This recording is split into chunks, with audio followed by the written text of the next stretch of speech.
ढोलकपुर नाम के साम्राज्य में एक जाने माने ऋषि रहते थे जो लोगों का भाग्य बताने के लिए प्रसिद्ध थे।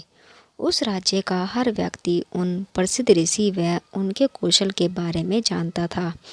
एक दिन उस ऋषि के बारे में वहाँ के राजा को भी पता चला। राजा के मन में भी अपने भविष्य जानने की इच्छा होने लगी।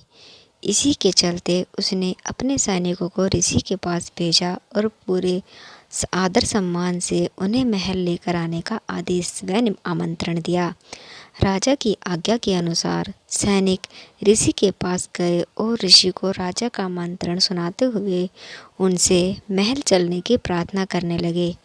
ऋषि भी सैनिकों के साथ चलने के लिए तैयार हो गए। जब ऋषि महल पहुँचे तो राजा ने बड़े ही उत्साह से उनका स्वागत सत्कार किया और उन्हें अपने दरबार में सम्मान के साथ बैठाया। जब ऋषि ने थोड़ा आराम कर लिया तो राजा ने ऋषि के सामने अपने मन की इच्छा रखी और उनसे अपने भविष्य के बारे में पूछा। ऋषि ने राजा से उनकी जन्म कुंडली मंगाई और उसे ध्यान से देखने लगे। कुछ देर तक राजा की कुंडली देखने के बाद प्रसिद्ध ऋषि ने राजा को बताया कि भविष्यवाणी में उनका भाग्य आशीर्वाद भरा हुआ है और जीवन में सब कुछ अच्छा ही होगा। इस तरह ऋषि ने राजा के भाग्य के बारे में अच्छी अच्छी बातें बताई। राजा खुद से जुड़ी अच्छी भविष्यवाणी सुनकर बहुत प्रसन्न हुआ। उसने खुश होकर ऋषि को सोने और चांदी का उपहार दिया। इसके बाद ऋषि ने राजा से अपने भविष्य से जुड़े दुर्भाग्य के बारे में पूछा। राजा के पूछे अनुसार ही ऋषि ने राजा के दुर्भाग्य से जुड़ी बात भी बता दी। उन्हें सुनकर राजा बहुत क्रोधित हो गया और वह गुस्से में ऋषि पर चिल्लाने लगा और धमकाते हुए कहा कि इतनी बेतुकी बातें करने की आपकी हिम्मत भी कैसे हुई।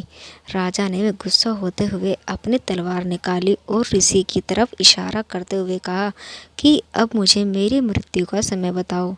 ऋषि समझ चुका था कि राजा अपना दुर्भाग्य सुनकर उस पर क्रोधित हो गया है और राजा की मृत्यु वाली बात सुनते ही वह शांति से कुछ गणना करने लगा। इसके बाद शांत स्वर में कहा, मेरी गणना और कौशल के अनुसार आपकी मृत्यु ठीक 1 घंटे बाद होगी। मेरी मृत्यु के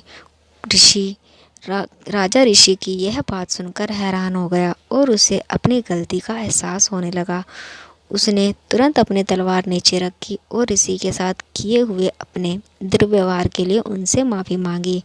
बाद में राजा ने ऋषि को ढेर सारा धन और दिया और वापस कुटिया में आदर व सम्मान के साथ भेज दिया।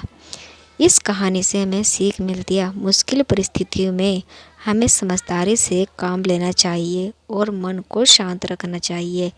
यह हुनर हमें हर परेशानी से बाहर निकाल सकता है।